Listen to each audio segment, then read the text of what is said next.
mbokku internet Coumba Lamb TV mbokku lecteur Liberté Info asalaamaaleykum tey ñu ngi fii ci Arafat ñu fekk si fii le ministre d'État monsieur Ismaïla Madior Fall ci seen émission au fond des élections mu nekk constitutionnaliste bu mag ndax moom la président Macky Sall tànn teg ko ci coalition Benno Bokk Yaakaar mu nekk it candidat à la mairie ville et à la mairie est dañuy dugg ci biir rek yaatal waxtaan bi ak moom. mbokk internet yi comme ni ñu leen ko waxee woon sànq ñu ngi fii ci Arafat ci seen émission au fond des élections avec le ministre d'État monsieur Ismaïla Madior Fall laataa ñuy tàmbale suñu waxtaan dañu koy bàyyi rek ñu nuyoo ak suñu mbokk internet yi. waaw salaamaaleykum maa ngi leen di nuyu yéen équipe bi ak di nuyu tamit suñu mbokk internet yi nga xamante ni ñu ngi seetaan émission bi. d'accord monsieur le ministre gis nañ ne yow la président Macky Sall tànn nga nekk mandataire de la coalition Benno Bokk Yaakaar nga nekk itam candidat à la mairie ville ak à la mairie est nan nga accueillir désignation boobule. bon d'abord il faut ñu comprendre lu tax président de la République Macky Sall président de notre coalition tànn ma am na ñu bëri ñoo xamante ni Tëngéej bëggoon nañ ñu tànn leen bëggoon nañ ñu investir leen comme candidat tête de liste proportionnelle de la ville mais président daf ma tànn lu tax nag mu def ko mu nañ ci tontu ci ñaari fànn benn bi mooy soo seetloo fu bëri collectivité locale yu bëri président dafa tànn maire ba fa nekkoon reconduction des maires la def su gisee ne foofu maire bi amul trop ay problème moom la appliqué mais fii ci mairie Tëngéej dafa fekk ne fii maire bi bokkul ci parti au pouvoir benn ñaar maire bi tamit nekkul sax candidat far donc mun nañu wax ne Tëngéej le poste de maire est vacant loolu moo tax ñu bari ñu bokkoon ci coalition bi ak ñu ci bokkul jóg fii Tëngéej ne dañu bëgg a nekk candidat à la ville mais président moom suy tànn du tànn kenn ndax da nga koo jege du tànn kenn ndax daf laa bëgg rek du tànn kenn parce que yaa ko neex déedéet président c'est un homme politique et c'est un homme politique averti et c'est le président aussi il est informé suy tànn day jël en compte beaucoup d'éléments d'appréciation yoo xam ne moom moo koy am dina jot ay rapport da koy remonter en tant que président dina def ay analyse politique dinañu def ay enquête dina def sondage loolu yëpp nag dañ ko xoolee ba xool ci la jàpp ne yàlla rek moo xam kuy gagné yàlla rek moo xam kuy am ndam mais ci la jàpp ne man maay candidat bi nga xamante ni au regard de mon profil am naa ëpp de chance pour gagner loolu rek moo tax mu tànn waaye du leneen léegi nag mën na am nag am na ñoo xamante ni tamit xamuñu wala leer na woon ci ñoom fan lañ ma tànn ci fan yan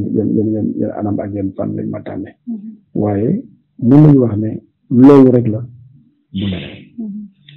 bi ñu tànnee nag dañ koy jël aussi avec beaucoup d'humilité xam ne am ay acteurs yu nekkoon sur le terrain ñu fi nekkoon yàgg fi ñu war a ànd ak ñoom ci liggéey bi am na ñoo xamante ni ànd nañ ci am na ñoo xamante ni ànduñu ci dem nañu def seen liste am na ñu demoon ñëwaat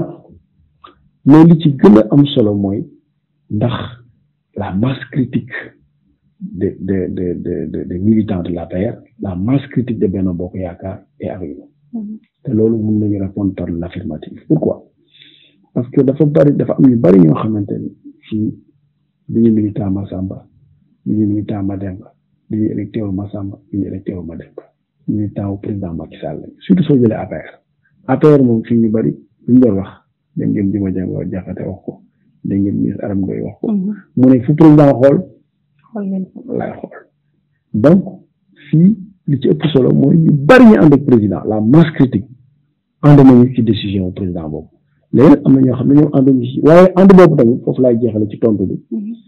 du man dañoo contre sama candidature déedéet c'est que ñoom dañu amoon seen ambition parce que su fekkoon dañoo contre sama candidature xam nañu def dañ naan dañuy dajaloo def coalition minoriser ku gañe ko mais ànduñu ñu bañ ñëpp ku nekk da ngaa dem def sa liste waaye nañ jàpp nag ne légitimité bi fii la nekk Benno Bokk Yaakaar ñun ñoo yore emblème bi ñun ñoo yore couleur bi doole bi fii la nekk ñu bari ñi nga xamante ne dañuy liggéeyal président Macky Sall gëm ko fii la nekk et puis nag le plus important aussi mooy opinion publique rufisquoise population Tëngéej te jàpp nañu tam population Tëngéej yu bari tamit jox nañu ko. macha allah yaakaar naa ne leer na ci bopp internet yi monsieur le ministre yaakaar naa ne nekkatul secret que ne choix boobu defoon na ay bruit au sein de la coalition de Benno Bokk Yaakaar ñu bëggoon xam rek lu waraloon coow loolu. non coow loolu li ma wax mooy ku nekk da nga amoon sa ambition ku nekk pour une raison qui t'est propre da nga ne man bëgg naa nekk maire Tëngéej am na ñoo xam ne dañ ne nekk naa maire nekk naa maire ci commune yi lu yàgg léegi nag man damaa bëgg a nekk maire bi am na ñu nekkoon beneen position ne man bëggatuma nekk ci position da bëgg a nekk maire bi am na sax ñoo xamante ne nekk yoon ci benn position jóg na ñoom dañoo bëgg nag léegi nekk maire bi donc ku nekk amoon nga say raison pour am sa ambition ce qui est légitimement aussi parce que ñun ñëpp Tëngéej lañu dëkk ku mu neex tam nga jóg ne damaa bëgg a nekk maire Tëngéej donc loolu rek la woon mais en réalité comme ni ma ko expliqué dama jàpp ne man c'était pas contre ma personne non c'était plutôt ku nekk l'affichage de tes propres ambitions mais c'est pas parce que les gens sont contre ma candidature ou pas gëm naa ne sax peut-être am na ñoo xamante ni nekkuñu woon ñooñu ànd ak ñun mais peut-être que suñu amul jot pour waxtaan ci suñu biir sensibiliser leen am na lu doon def sax jàpp naa ne moom lañu sax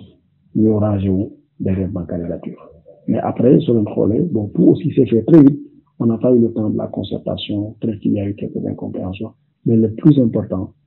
mooy yàlla ci ñu koy waxee ci ndogalu yàlla ak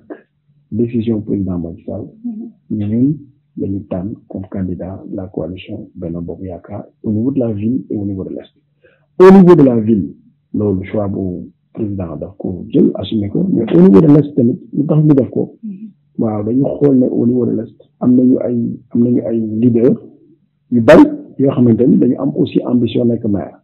te comme dañu bëggoon réduire le risque de multiplication des listes moo tax ñu ne nañ bàyyi leader yooyu yëpp ñëw ñu ànd ci xeex bi defandoo campagne gagné suñu demee nag ba gagné man suñu yàlla defee ma gagné ville gagné maire est ma démissionné ci maire est bi suñu camarades yooyu nag nga xam ne ñoo gagné su boobaa nag ñu toog suñu biir dégg ko waxtaan xam kan la ñu désigné daal. macha allah ak division yi bi am au sein de votre coalition ba ku nekk wutali sa coalition bopp am na sax ñuy wax ni le président Macky Sall moo parrainé yenn ci ay liste ci seen liste yooyu nga yaakaaroo ne vote sanction dina am. bon déjà parrainé liste yi loolu amul président liste yi mu parrainé wax na ko. nee na bii ak bii maa leen parrainé dëkk yi sori na Tëngéej mu ne en dehors de ça parrainé wu ma benn liste moom moo ko wax bon léegi nag risque de vote sanction mënuñu wax dans l'absolu c'est le risque zéro mais li ma mën jàpp mooy waa Tëngéej mën nañu nag daal ñu ñaari mbir benn bi mooy waa Tëngéej dinañu ràññee ki nga xamante ni yaakaar nañu jàpp nañu ne moo am un profil aujourd'hui pour apporter le changement à Rufisque loolu waa Tëngéej waxutuma responsable politique yi je parle de l'opinion publique rufisquoise je parle de l'électorat rufisquois je parle des citoyens rufisquois ñoom dinañu xam kan moo am profil ak kan moo leen di proposer benn programme boo xamante ni mën nañu am yaakaar ne mën na indi ay soppite yu baax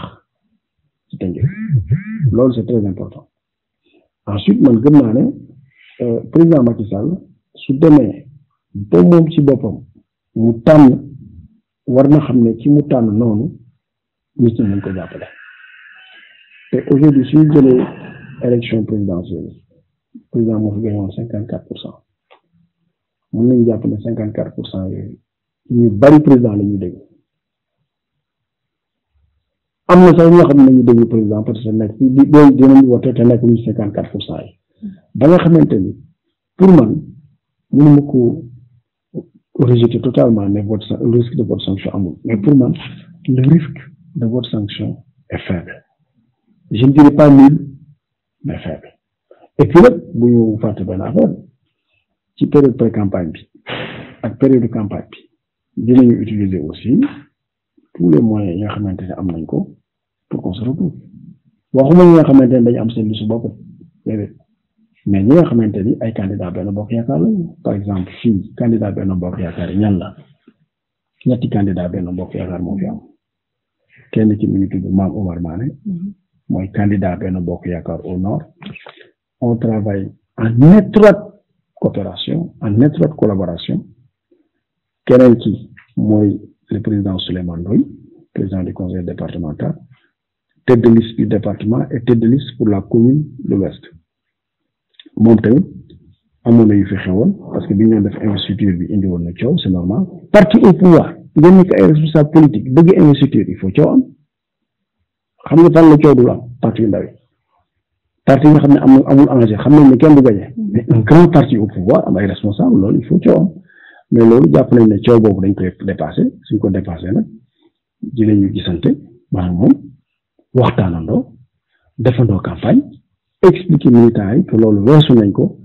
affaire vote sanction am fi man waruma voté waruma woote ñu defal ko vote sanction dama war ne moom suñu candidat nañ ko voté moom tamit warul def vote sanction te xam naa du ko def danaan Ismaïla Madior mooy candidat à la ville mooy candidat à l'est voté leen ko man tam ma ne Souleymane Ndoye mooy suñu candidat à l'ouest et notre candidat au département voté leen ko su boobaa gëm naa ne dinañu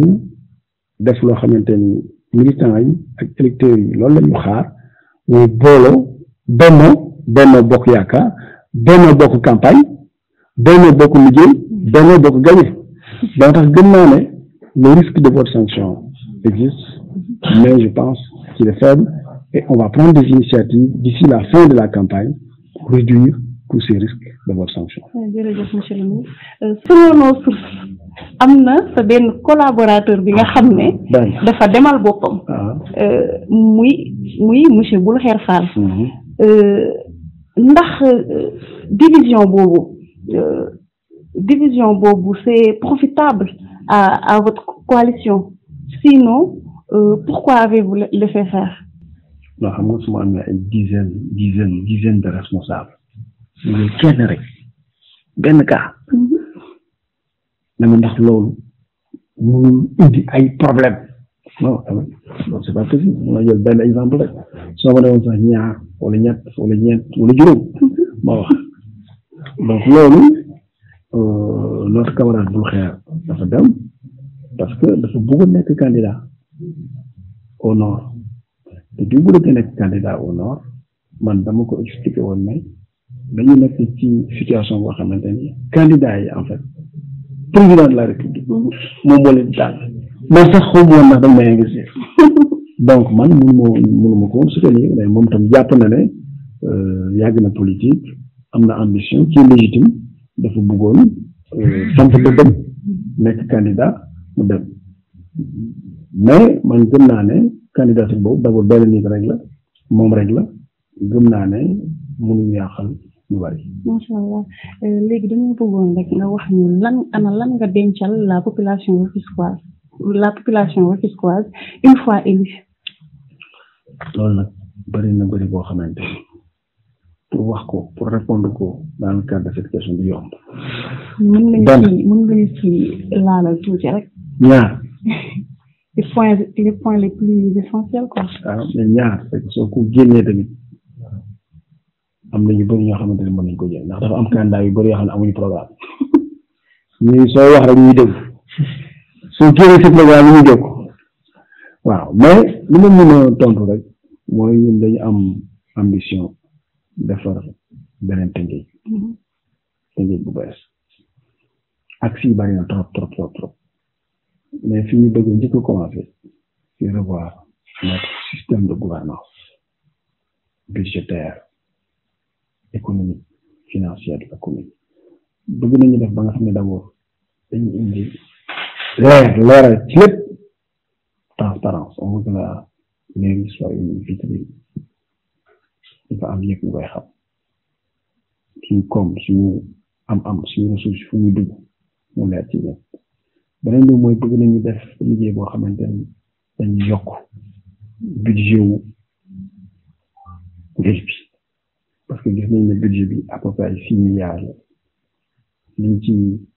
recouvrer à peu près ay 5 milliards lay nekk wala moins bëgg nañ ko yokk parce que il faut ñu yokk budget bi liñ ko yokkee nag am nañu plusieurs axes su rek laa ci wax benn bi dañu bëgg a xool toutes les poches fiscales mooy nga xamante ay poche la yoo xamante ni mën nañ fa am xaalis mën nañ fa am l'impôt mais kenn laalu ko soo jëlee lu mel ne ay taxes sur les publicités soo jëlee lu mel ne l'impôt sur le foncier bâti soo jëlee lu mel ne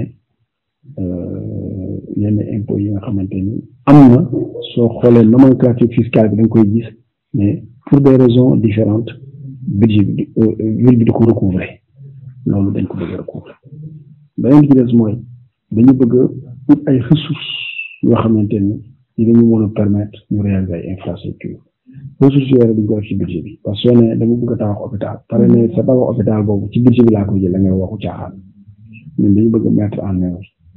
la nouvelle loi de 2021 sur le partenariat public-privé à paiement privé loolu la ñuy jël indi ko def ko fii ci Tëngéej ba nga xamante ne ñu mën def partenariat public-privé pour réaliser yenn infrastructure bi ci bi daal bëri na aujourd'hui dañu bëgg a indi une nouvelle sécurité qu'on appelle la sécurité municipale am nañ ci ay idées yu claires nan la ñuy def ba nga xamante ni duñu xaar lépp ci état bi bu ñu def tam lu wax police municipale parce que police municipale mënuñu ko mettre en œuvre décret bi jëluñu ko mais dañuy def ce qu'on appelle une sécurité de proximité municipale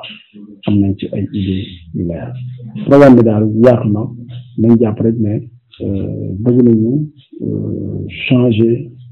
Tëngéej gouverner ko autrement que li ñu gis bi ñu ñëw bi Tëngéej depuis à peu près une vingtaine d'années bi fi les grands maires comme Bajek jógee ba léegi. macha allah ñoo ko déggandoo léegi monsieur le ministre dañ lay bàyyi rek nga tàggatoo ak suñu bokk internet yi. waaw tàggatoo bi moom li may wax rek mooy Tëngéej bon dañ am un grand problème soo leen seetloo du ma wax Europe du ma wax Amérique du ma wax feneen Sénégal laay wax fi nekk ñu dëkk yu bari dañuy def ay jéego di développé di avancé de mënoon naa cité ay dëkk nag Pikine Guédiawaye Thiès ak feneen ñëpp dañoo seen Tëngéej dafa dellu ginnaaw loolu nag ñun mënuñu ko seetaan dañoo war a jóg ñun waa Tëngéej xam ne dañu amoon dëkk bu màgg ñu góorgóorlu ñun tamit ba defaraat suñu dëkk bi nag dafa am ñoo xamante ni ñoo ko yoroon bu njëkk ba jotoon ci dëkk bu am solo ñu jëlee ku mel ne cas des maires qui étaient là Maurice Guèye Maître Bachir Diop mais dañu seetlu ne depuis quelques années dañu am fi instabilité ci biir maire yi maire Ndiawar Touré war bi ñoo def benn mandat Mama yaa seen benn mandat yàlla yërëm yokk seen leer suñu papa Daouda Niang moom tam def benn mandat na nekkatul candidat maire ay benn mandat ñu seetlu leneen c'est que maire yi ci bëri ànduñu woon tamit ak parti au pouvoir depuis un certain nombre d'années alors que une ville comme Rufisque soo ko bëggee liggéey da nga koy liggéey en intelligence en concertation en partenariat en coopération pour ne pas dire en complicité avec l'État parce que dëkk bu mel ni Tëngéej besoin yi mu am budget dëkk bi rek mënu koo yore il faut état dugal ci loxo bu baax parce que boo xam ne da ngay lëkkaloog état da ngay jege état su mu ne bokk ci état sax mu gën a di loolu appel la boo xam ne mu koy def waa Tëngéej mais élire maire boo xamante ni amul capacité amul jegewul état bi amul carnet d'adresse soo ko defee loolu du arrangé dëkk bi boole ci dama gëm ne tamit dañu war a élire aujourd'hui un nouveau profil de maire nouveau profil comme maire xam ko xamante ni gëm na dëkk bi bëgg na dëkk bi am na relation am na expérience gouvernementale ay loxoom tamit set nañu loolu c'est très important et enfin dama gëm ne tam waa tamit nañu déglu bu baax offre bi nga xam ne dañ koy def fi ñu toll aujourd'hui à l'ère de la citoyenneté nañu déglu ñu proposition yi def pour voter day ndax maa neex sama xarit bi la sama dëkkandoo la sama mbokk la non da ngay voter ñu ne da ngay bëgg naa da ngay di déglu bu baax xam ñan ñoo am un bon profil ñan ñoo am carnet d'adresse ñan ñoo am relation ñan ñoo am expérience ñan ñoo mën a liggéey dëkk bi jërëjëf. ñu ngi lay jaajëfal di la remercier ci li nga accepté interview bi mbokku internet lii lañu leen indiloon fii ci Arafat avec le ministre d'État monsieur Ismaïla Madior Fall ci seen émission au fond des élections ñu ngi leen jox dig daje ci seen beneen émission ak seen beneen candidat jërë ngeen jëf.